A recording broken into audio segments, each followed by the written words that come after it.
Tidak semua tempat ramai berarti aman. Ada sudut-sudut yang tampak biasa di siang hari, namun berubah menjadi pintu petaka saat malam tiba. Terminal bus, tempat orang datang dan pergi. Tempat doa perpisahan dan harapan bercampur jadi satu. Tak banyak yang tahu, di antara deru mesin dan bau solar, ada kisah gelap yang terkubur rapi. Kisah tentang jalan pintas, tentang rizki yang datang terlalu cepat, dan tentang harga yang tak pernah bisa ditawar. Cerita ini bukan sekadar tentang arak, atau tentang sebuah kios kecil di sudut terminal. Ini adalah kisah tentang satu keluarga yang mencoba melawan hidup dengan cara yang salah. Dan ketika perjanjian telah dibuat, yang dipertaruhkan bukan lagi uang, melainkan nyawa. Dengarkan baik-baik. Karena kisah ini dipercaya benar-benar terjadi. Nama dan tempat mungkin disamarkan, namun terornya masih terasa hingga sekarang. Inilah kisah pesugihan penjual arak Bali.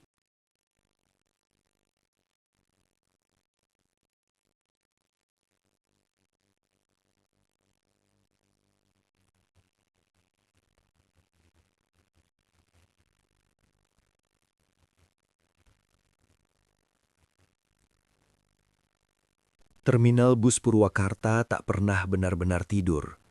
Sejak matahari tenggelam, suara mesin bus, klakson angkot dan teriakan calo bercampur menjadi satu.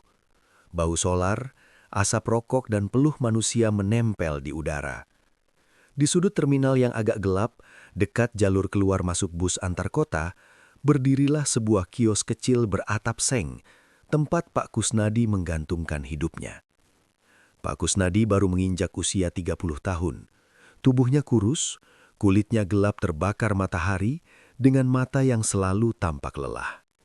Sejak subuh hingga larut malam, ia melayani pembeli arak Bali, minuman keras yang laris di kalangan supir bus, kernet dan beberapa penumpang malam. Di dalam kios sempit itu, botol-botol kaca berjajar rapi. Isinya bening kekuningan, memantulkan cahaya lampu terminal yang redup. Ibu Daryuni, istrinya, biasa membantu membersihkan botol dan mencatat utang pelanggan. Wajahnya lembut, tapi garis kecemasan tak pernah lepas sejak dagangan mereka mulai sepi. Di bangku kayu kecil dekat kios, Rafa, anak mereka yang baru berusia 7 tahun, sering tertidur sambil memeluk tas sekolahnya. Setiap kali bus besar lewat, tanah sedikit bergetar dan Rafa akan terbangun sebentar, lalu kembali terlelap. Awalnya, kios itu cukup ramai. Pak Kusnadi dikenal jujur dan tak mencampur araknya. Para supir lama sering mampir sekadar menghangatkan badan sebelum berangkat malam. Tapi beberapa bulan terakhir, keadaan berubah perlahan, nyaris tak terasa, seperti air yang naik sedikit demi sedikit sebelum akhirnya menenggelamkan. Pembeli mulai jarang datang. "Besok aja, Nadi. Di sana lebih murah," kata seorang supir sambil menunjuk ke arah kios baru di seberang terminal. Kios itu milik Pak Hirin. Pak Hirin muncul tanpa banyak cerita. Tiba-tiba saja kiosnya berdiri. Ukurannya lebih besar, lampunya terang, dan selalu ramai meski harga araknya lebih mahal. Yang aneh, kios itu justru paling ramai saat tengah malam, ketika terminal mulai sepi dan dingin menusuk tulang. Pak Kusnadi beberapa kali memperhatikan dari kejauhan. Pak Hirin jarang berbicara dengan pembeli. Ia hanya tersenyum tipis, menyerahkan botol, lalu kembali menunduk seolah menghitung sesuatu yang tak terlihat. Suatu malam, saat hujan rintik-rintik turun dan terminal hampir kosong, Pak Kusnadi merasakan hal ganjil. Ia sedang menata botol ketika tiba-tiba udara di sekitar kiosnya menjadi dingin. Bukan dingin hujan, melainkan dingin yang membuat tengkuknya merinding. Lampu di atas kios berkedip pelan. "Di?" Suara Ibu Daryuni pelan dari belakang. Pak Kusnadi menoleh. Istrinya memandang ke arah sudut terminal yang gelap, dekat jalur rel lama yang sudah tak dipakai. "Kenapa?" tanya Pak Kusnadi. "Barusan aku ngerasa kayak ada yang berdiri di situ," bisik Ibu Daryuni. Pak Kusnadi menatap ke arah yang ditunjuk. Tak ada siapa-siapa, hanya bayangan tiang terminal yang memanjang, bergoyang tertiup angin malam. "Perasaanmu aja, capek," jawabnya, meski dadanya ikut terasa sesak. Saat itu, Rafa yang tertidur tiba-tiba bergumam lirih. "Pak, botolnya lihat aku." Pak Kusnadi membeku. Ia menatap anaknya. Rafa masih memejamkan mata tapi wajahnya pucat dan berkeringat dingin. "Apa, Raf?" tanya Pak Kusnadi sambil mengguncang bahu kecil itu. Rafa membuka mata perlahan. Tatapannya kosong, menatap rak botol di kios. "Botolnya ada yang jalan sendiri," ucapnya pelan, lalu kembali terlelap. Pak Kusnadi menoleh ke rak botol. Semuanya diam. Tak ada yang bergerak. Namun entah mengapa, ia merasa cairan di salah satu botol tampak lebih keruh dari sebelumnya, seperti ada bayangan samar yang berenang di dalamnya. Dari seberang terminal, terdengar tawa kecil Pak Hirin. Pelan, dalam, dan dingin. Pak Kusnadi menelan ludah. Untuk pertama kalinya sejak membuka kios itu, ia merasa bukan hanya dagangannya yang terancam, tapi juga keselamatan keluarganya. Dan ia belum tahu, malam itu hanyalah awal dari sesuatu yang jauh lebih gelap. Pagi di Terminal Purwakarta selalu terasa lebih kasar dari tempat lain. Debu beterbangan, klakson saling sahut, dan suara mesin bas yang dipanaskan sejak subuh membuat kepala pening. Pak Kusnadi membuka kiosnya dengan mata sembab. Tidurnya semalam tak nyenyak. Bayangan botol keruh dan gumaman Rafa terus terlintas di kepalanya. Ibu Daryuni menyapu lantai kios sambil sesekali menatap ke arah seberang terminal. Kios Pak Hirin sudah buka lebih dulu. Lampunya menyala terang, seolah tak peduli matahari pagi. "Dia nggak pernah kelihatan capek ya," gumam Ibu Daryuni. Pak Kusnadi hanya mengangguk. Dalam beberapa hari terakhir, hampir semua pembeli lamanya berpindah ke kios Pak Hirin. Bahkan sopir yang biasanya berutang, kini tak lagi menoleh ke kios Pak Kusnadi. Menjelang siang, Pak Kusnadi memberanikan diri menyeberang. Ia berdiri di depan kios Pak Hirin. Bau arak di sana berbeda, lebih tajam, menusuk hidung, bercampur aroma tanah basah. Pak Hirin keluar dari dalam kios. Tubuhnya tinggi kurus, rambutnya disisir rapi ke belakang. Wajahnya pucat seperti jarang terkena matahari. Senyumnya tipis, matanya tajam tapi kosong. "Ada apa, Pak?" tanyanya pelan. "Cuma mau kenalan, sama-sama cari makan." Pak Hirin mengangguk pelan. "Terminal ini luas, rejeki ada yang ngatur." Nada bicaranya datar, tanpa emosi. Saat Pak Kusnadi menatap ke dalam kiosnya, ia melihat sesuatu yang aneh.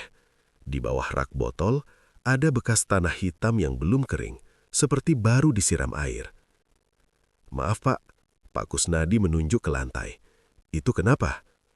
Pak Hirin tersenyum lebih lebar. "Biar dagangan nggak panas." Jawabannya menggantung, tak masuk akal. Malamnya, hujan turun deras. Terminal mendadak sepi.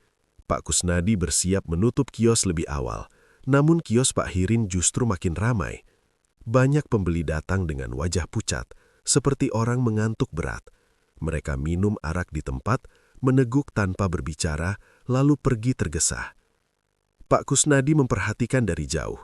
Ia melihat Pak Hirin berdiri di belakang kiosnya, menghadap ke tembok seperti sedang berbisik pada sesuatu yang tak terlihat. Lampu kios Pak Hirin berkedip. Sekejap saja, Pak Kusnadi merasa melihat bayangan tinggi berdiri di samping Pak Hirin. Bayangan yang tak mengikuti gerak tubuh manusia. "Di," suara Ibu Daryuni bergetar. "Aku nggak suka tempat ini." Pak Kusnadi hendak menjawab ketika salah satu pembeli dari kios Pak Hirin terhuyung mendekat ke arah mereka. Wajah pria itu pucat, bibirnya biru, matanya cekung. "Masih ada arak?" tanyanya serak. Pak Kusnadi menggeleng. "Habis, Pak." Pria itu tersenyum aneh. Araknya manis, tapi hausnya nggak hilang. Ia berjalan pergi lalu muntah cairan bening bercampur darah di dekat selokan terminal. Malam makin larut, hujan berhenti, tapi udara justru semakin dingin. Saat Pak Kusnadi menutup kios, ia melihat Pak Hirin menatapnya dari seberang terminal.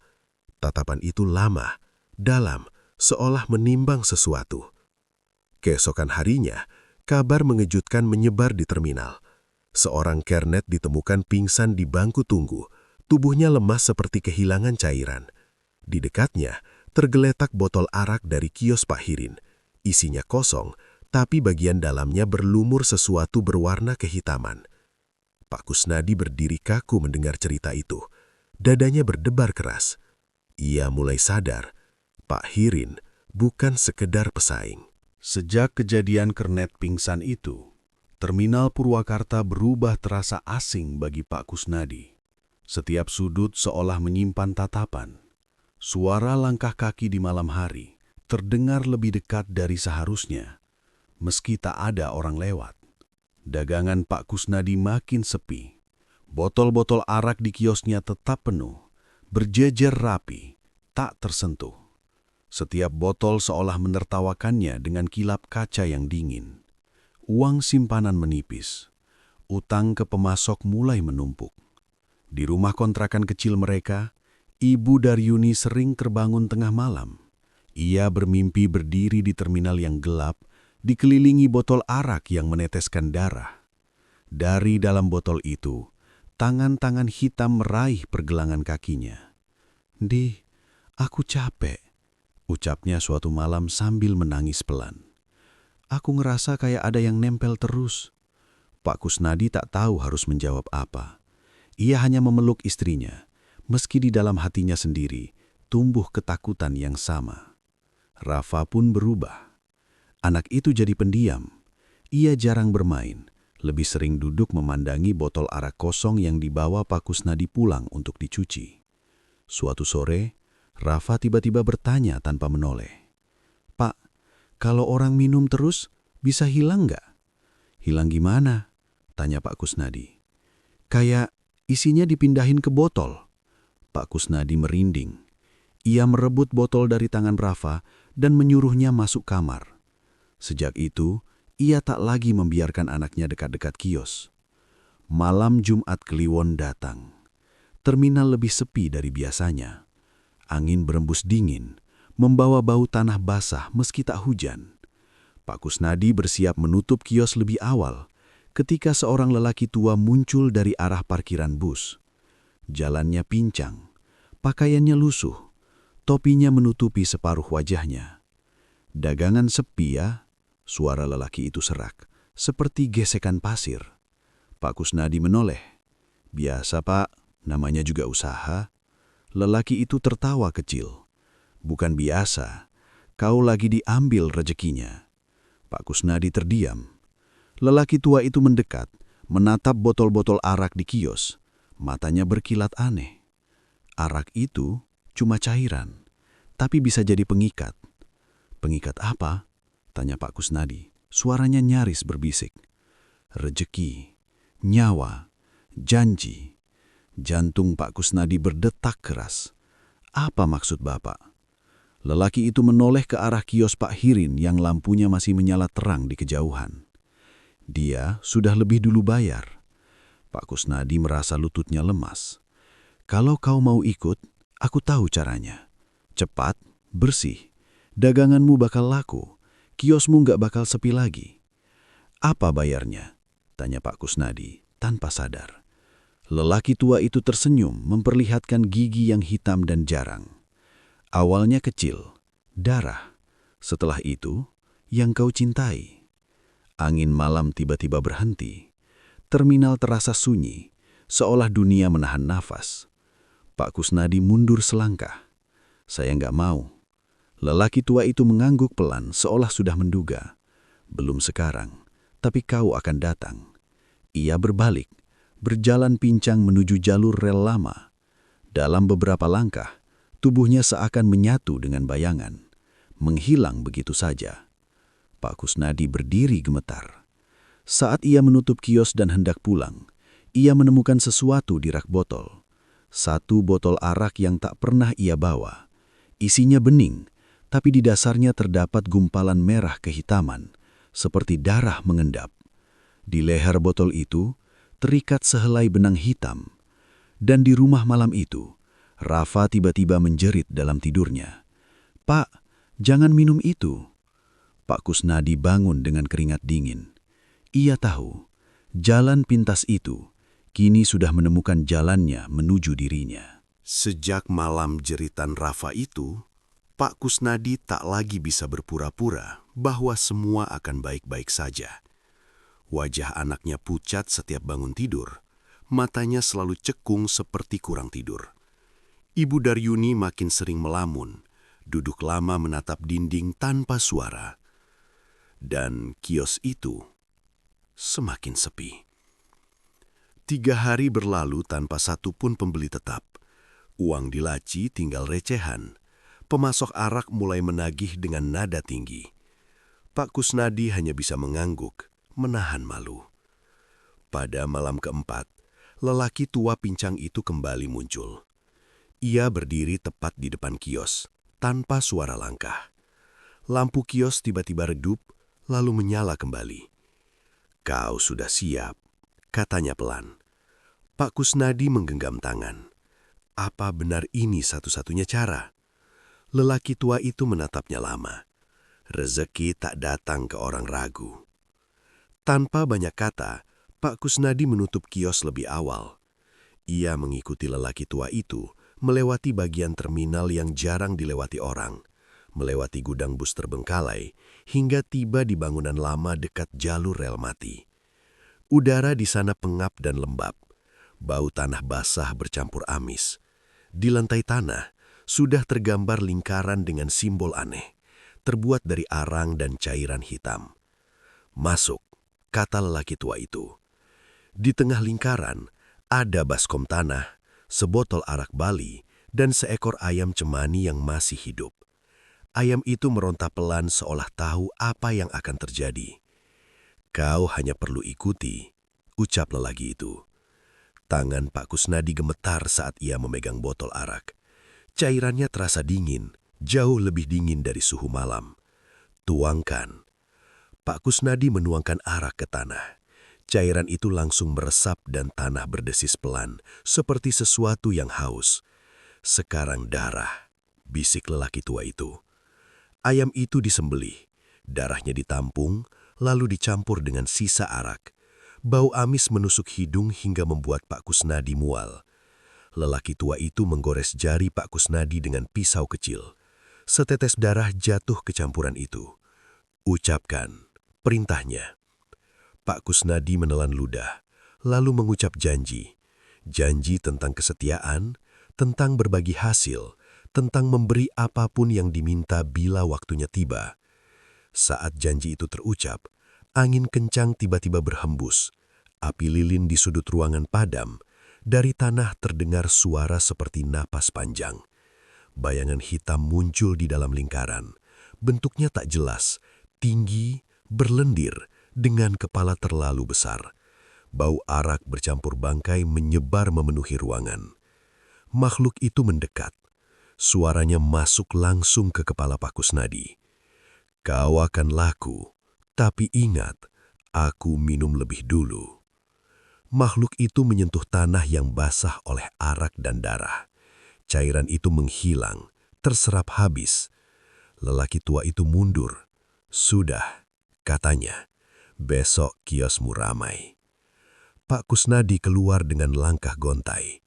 Di luar, malam terasa terlalu sunyi. Keesokan paginya, sesuatu benar-benar berubah. Sejak pagi, kios Pak Kusnadi didatangi pembeli. Sopir lama kembali, wajah-wajah baru berdatangan. Uang mengalir deras, bahkan lebih banyak dari sebelumnya. Namun ada yang aneh. Setiap botol arak yang dibuka mengeluarkan bau amis samar, dan di dasar botol selalu tersisa endapan gelap seperti darah kering. Sore itu, saat menghitung uang, Pak Kusnadi mendengar suara bisikan dari rak botol. Haus. Ia menoleh cepat. Rak itu diam, tapi salah satu botol bergoyang pelan, seperti baru saja disentuh sesuatu. Dan di rumah malam itu, Ibu Daryuni tiba-tiba berbicara dengan suara bukan miliknya.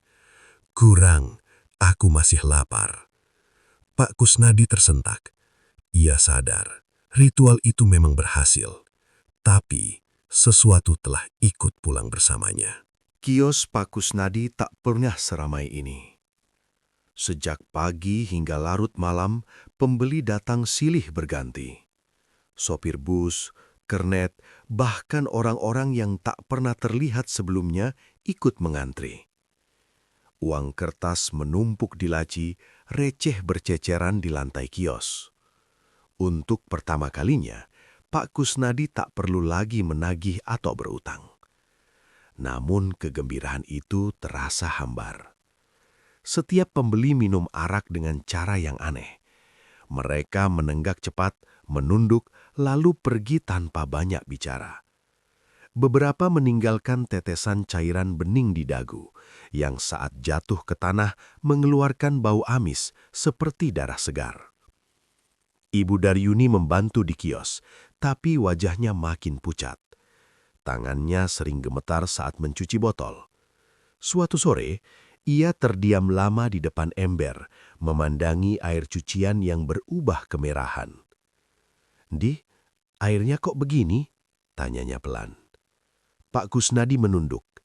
Air di ember tampak keruh, bercampur busa tipis berwarna coklat tua. "Mungkin botolnya kotor," jawabnya cepat, meski dadanya ikut bergetar. Malam hari, perubahan makin terasa. Ibu Daryuni sering terbangun, berjalan ke dapur tanpa sadar. Bibirnya bergerak-bergerak seperti membaca sesuatu. Saat Pak Kusnadi mencoba membangunkannya, tubuh istrinya dingin dan matanya terbuka menatap kosong ke arah rak botol kosong yang mereka simpan di rumah. "Sudah dekat," gumamnya suatu malam. "Aku dengar langkahnya." Rafa pun mulai ketakutan. Anak itu tak mau lagi ditinggal sendiri. Ia sering menutup telinganya saat malam, mengaku mendengar suara orang minum di dalam rumah, padahal tak ada siapa-siapa. "Pak, di lemari ada yang minum arak," bisiknya sambil menangis. Pak Kusnadi memeriksa lemari. Kosong, tapi bau arak menyengat dari dalamnya, seolah ada botol yang baru dibuka. Di kios, kejadian lebih mengerikan terjadi. Suatu malam, seorang pembeli roboh tepat setelah meneguk arak. Tubuhnya kejang-kejang, mulutnya berbuih, matanya melotot. Saat Pak Kusnadi dan beberapa orang mencoba menolong, kulit pria itu terasa kering dan panas, seperti kehilangan cairan. Ia meninggal sebelum ambulans datang. Polisi datang, mencatat kejadian, lalu pergi dengan wajah curiga. Namun kios tetap buka. Anehnya, keesokan harinya pembeli justru semakin banyak. Pak Kusnadi mulai bermimpi buruk. Dalam mimpinya, ia berdiri di tengah terminal yang gelap. Botol-botol arak tergantung di udara, meneteskan cairan hitam ke kepalanya. Dari bayangan, makhluk tinggi berlendir itu mendekat dan menempel di punggungnya. Satu sudah, sekarang tambah. Pak Kusnadi terbangun dengan napas tersengal. Punggungnya basah oleh keringat dan ada bekas hitam seperti memar di kulitnya. Pagi itu, ia menemukan sesuatu di laci uang kios, seikat uang yang basah dan berbau amis. Di sela-selanya terselip sehelai rambut panjang milik Ibu Daryuni. Tangannya gemetar. Sore harinya, Rafa tiba-tiba demam tinggi. Matanya kosong dan bibirnya bergerak pelan. "Pak, katanya belum cukup," ucap Rafa dengan suara berat yang bukan suaranya. Pak Kusnadi menjerit memanggil istrinya. Di sudut kamar, Ibu Daryuni berdiri membelakangi mereka. Tubuhnya kaku. Kepalanya perlahan menoleh. Matanya hitam seluruhnya. "Uang datang cepat," katanya dengan suara dalam. "Sekarang giliran yang dibayar." Pak Kusnadi mundur terhuyung. Ia sadar pesugihan itu tak hanya mengubah nasib, tapi sedang mengambil keluarganya, satu persatu. Terminal Purwakarta pagi itu dipenuhi bisik-bisik. Kabar kematian pembeli di kios Pak Kusnadi menyebar cepat. Para sopir membicarakannya sambil merokok. Kernet saling berbisik dengan wajah tegang. Ada yang menyebut araknya oplosan, ada yang bilang korban punya penyakit bawaan. Pak Kusnadi berdiri di balik kios, wajahnya kaku. Tangannya gemetar saat menghitung uang. Ia tahu, itu bukan kecelakaan.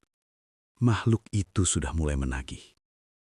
Siang hari, seorang ibu paruh baya datang ke kios. Wajahnya kuyu, matanya cekung. Ia membeli sebotol arak dan meminumnya di tempat. Cara ia menenggak minuman itu membuat Pak Kusnadi mual. Pelan, seperti menikmati sesuatu yang lebih dari sekedar alkohol. Tak lama kemudian, ibu itu terhuyung dan duduk di bangku terminal. Napasnya tersengal. Saat orang-orang mendekat, tubuhnya sudah dingin. Mulutnya terbuka, kering, seperti kehabisan air. Korban kedua. Polisi kembali datang, kali ini lebih lama. Kios Pak Kusnadi diberi garis pembatas sementara. Namun anehnya, setelah sore, pembatas itu dilepas. Tak ada penutupan, tak ada penyelidikan serius. Seolah ada yang menutup mata. Malam itu, Pak Kusnadi pulang lebih awal. Rumah terasa sunyi, terlalu sunyi. "Ibu?" panggilnya. Tak ada jawaban. Ia menemukan Ibu Daryuni di dapur. Perempuan itu duduk di lantai, dikelilingi botol arak kosong. Tangan dan bajunya basah oleh cairan bening yang berbau amis. "Ibu, ngapain?" Suara Pak Kusnadi bergetar. Ibu Daryuni menoleh perlahan. Senyumnya lebar, tak wajar. "Mereka haus," katanya. "Aku cuma bantu." Pak Kusnadi mundur. "Berhenti, Bu. Ini nggak benar." Tiba-tiba, suara tawa menggema di rumah. Tawa dalam, berat, datang dari segala arah. Lampu berkedip, udara menjadi dingin menusuk. Bayangan hitam muncul di sudut dapur. Tubuhnya tinggi, berlendir, dengan bau arak dan darah yang menyengat. "Tumbal pertama sudah kau berikan." Suara itu menggema di kepala Pak Kusnadi. "Sekarang, keluarga." Pak Kusnadi berlutut. "Ambil aku saja, jangan mereka." Makhluk itu mendekat, menyentuh lantai. Cairan di botol mengalir sendiri ke arah bayangan itu, terserap habis. "Ayah selalu berjanji, tapi yang paling manis adalah anak." Pak Kusnadi menjerit. Dari kamar, terdengar suara Rafa menangis. Suara itu terputus tiba-tiba, digantikan bunyi sesuatu diseret di lantai. Pak Kusnadi berlari ke kamar anaknya. Kosong. Hanya ada bekas jejak basah menuju dapur. Jejak kecil, seperti kaki anak yang menyeret. Di sudut dapur, Ibu Daryuni tergeletak tak bergerak. Lehernya terpelintir dengan sudut yang tak mungkin dilakukan manusia. Pak Kusnadi memeluk tubuh istrinya, menangis histeris.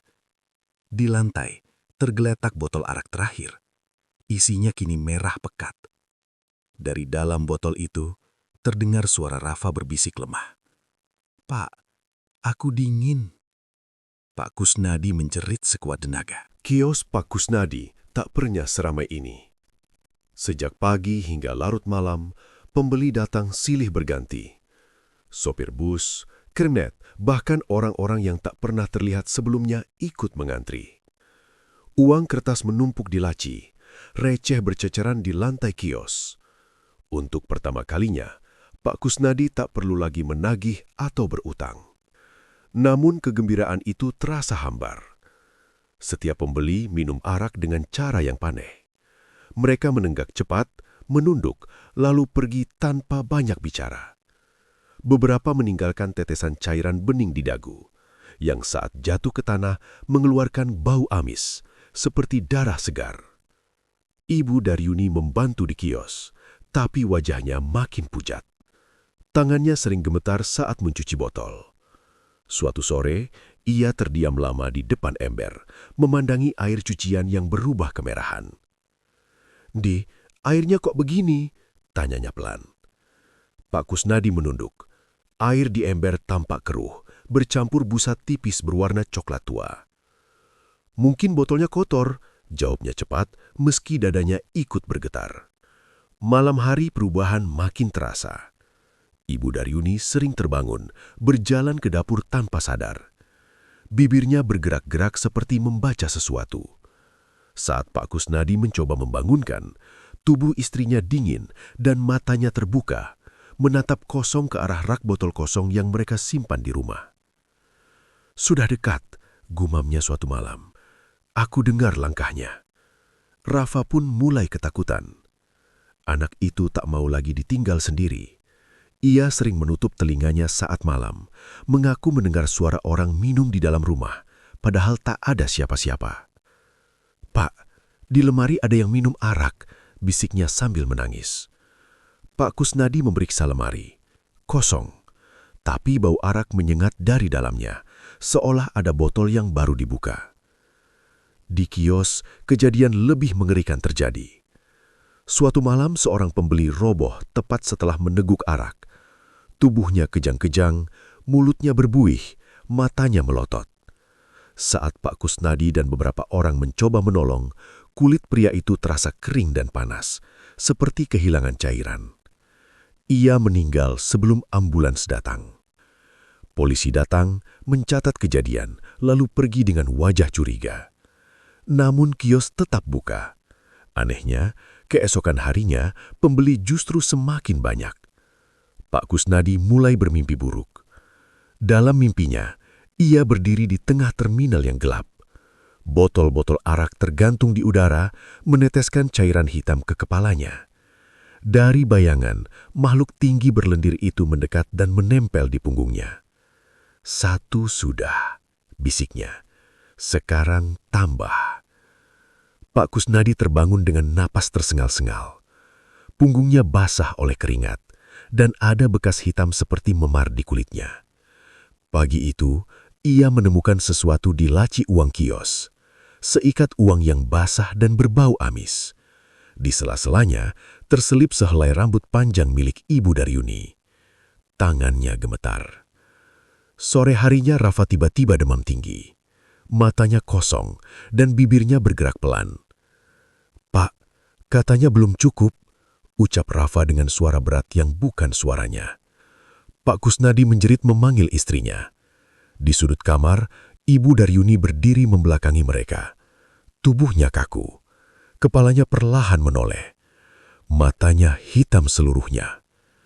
Uang datang cepat. Sekarang giliran yang dibayar. Pak Kusnadi mundur terhujam. Hujan turun sejak sore, tak kunjung reda. Terminal Purwakarta tenggelam dalam kabut tipis dan genangan air. Lampu-lampu sodium memantul di aspal basah, menciptakan bayangan panjang yang bergerak sendiri. Malam itu, kios Pak Kusnadi dipenuhi pembeli. Terlalu banyak. Mereka datang tanpa suara langkah, berdiri berjejer rapi. Wajah-wajah pucat, mata kosong, beberapa tak memiliki bayangan. Tak ada yang berbicara. Mereka hanya menatap botol arak di rak, seperti menatap makanan. Pak Kusnadi berdiri di tengah kios, tubuhnya gemetar. Bau arak bercampur darah menyelimuti udara. "Ambil semua," bisik suara di kepalanya.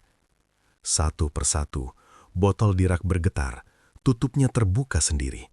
Cairan bening mengalir ke gelas-gelas yang muncul entah dari mana. Para pembeli menenggak minuman itu serempak. Saat cairan menyentuh bibir mereka, tubuh-tubuh itu berubah. Kulit mengelupas, mata meleleh, mulut mereka menganga terlalu lebar. Dari dalam tubuh mereka keluar cairan merah pekat, mengalir ke lantai kios dan membentuk simbol ritual yang pernah Pak Kusnadi ucapkan. Pak Kusnadi menjerit. Makhluk pesugihan muncul dari genangan cairan. Tubuhnya kini besar, penuh wajah. Wajah pembeli, wajah Pak Hirin, wajah Ibu Daryuni, dan di tengah dadanya, wajah Rafa yang menangis tanpa suara. Sudah penuh, suara makhluk itu berat. Sekarang giliranmu. Pak Kusnadi merangkak mundur. Aku sudah kasih semuanya. Makhluk itu mendekat. Dan kau akan menyempurnakannya. Di luar kios terdengar teriakan. Beberapa orang yang lewat melihat kejadian itu. Mereka berlari panik, tapi pintu terminal seakan tertutup kabut. Tak ada jalan keluar. Satu demi satu, pembeli roboh. Tubuh mereka kering, menyusut seperti bangkai lama. Terminal berubah menjadi ladang mayat. Pak Kusnadi berdiri di tengahnya, basah oleh cairan yang bukan lagi arak. Makhluk itu meraih dada Pak Kusnadi. Tangannya menembus kulit, masuk ke dalam tubuhnya. Pak Kusnadi merasakan sesuatu ditarik keluar. Panas, sakit, lalu dingin. Ia melihat dirinya sendiri dari luar. Tubuhnya jatuh ke lantai. Mata terbuka, kosong. Makhluk itu menjerit keras, menggema ke seluruh terminal. Tubuhnya meledak menjadi asap hitam yang menyerap semua mayat dan darah di sekitarnya. Hujan berhenti mendadak. Terminal kembali sunyi. Pagi harinya, petugas menemukan kios Pak Kusnadi hancur. Botol pecah berserakan. Tak ada mayat, tak ada darah. Hanya satu botol arak utuh berdiri di tengah kios. Di dalamnya ada cairan bening dan sesosok bayangan pria berlutut memeluk anak kecil. Pak Kusnadi, ia kini menjadi bagian dari dagangan sendiri. Terminal Purwakarta dibuka kembali seminggu setelah kejadian itu. Pihak berwenang menyebutnya kerusuhan malam hari akibat alkohol. Tak ada laporan resmi tentang mayat. Tak ada saksi yang mau bicara. Mereka yang melihat sesuatu malam itu memilih diam atau pura-pura lupa. Kios Pak Kusnadi sudah tak ada. Rangka besinya dibongkar, tanahnya diratakan. Namun bau arak masih sering tercium saat malam turun, terutama ketika hujan gerimis membasahi terminal. Orang-orang mulai bercerita. Ada yang bilang setiap lewat tengah malam, mereka melihat kios kecil berdiri di sudut terminal, padahal siang hari tempat itu kosong. Lampunya redup, menyala sendiri. Beberapa supir mengaku pernah membeli arak di sana. Penjualnya seorang pria kurus, wajahnya pucat, matanya kosong. Ia tak banyak bicara. Hanya menyerahkan botol, lalu menatap pembeli dengan ekspresi sedih, seperti ingin memperingatkan tapi tak bisa. Araknya terasa aneh, manis di awal, pahit di akhir. Dan setelah meneguknya, pembeli merasa sangat haus, haus yang tak bisa dipuaskan air apapun. Ada yang jatuh sakit, ada yang menghilang, ada pula yang mengaku mendengar suara anak kecil menangis dari dalam botol. Suatu malam, seorang petugas kebersihan menemukan botol arak utuh di sudut terminal. Tak ada merek, tak ada label, hanya benang hitam terikat di lehernya. Saat botol itu digoyang, cairannya bergerak sendiri, dan terdengar suara lirih dari dalamnya. "Jangan minum, kalau nggak mau gantiin aku." Botol itu pecah saat ajar, cairannya meresap ke tanah. Tanah terminal menghitam di titik itu tak bisa dibersihkan sampai sekarang. Warga percaya, selama masih ada orang yang ingin kaya dengan jalan pintas, kios itu akan selalu kembali. Karena pesugihan tak pernah benar-benar berakhir. Ia hanya menunggu penjual berikutnya. Dan di sudut terminal Purwakarta, jika kau mencium bau arak saat tak ada kios di sana, itu berarti dagangan terlarang itu sedang dibuka kembali. Apa yang baru saja kalian dengar bukan sekadar cerita horor. Ini adalah pengingat bahwa tidak semua rezeki datang dari doa dan tidak semua keberhasilan layak dirayakan. Ketika manusia memilih jalan pintas, selalu ada sesuatu yang ikut menumpang. Dan saat perjanjian dibuat, tak ada kata mundur. Yang ada hanya penagihan.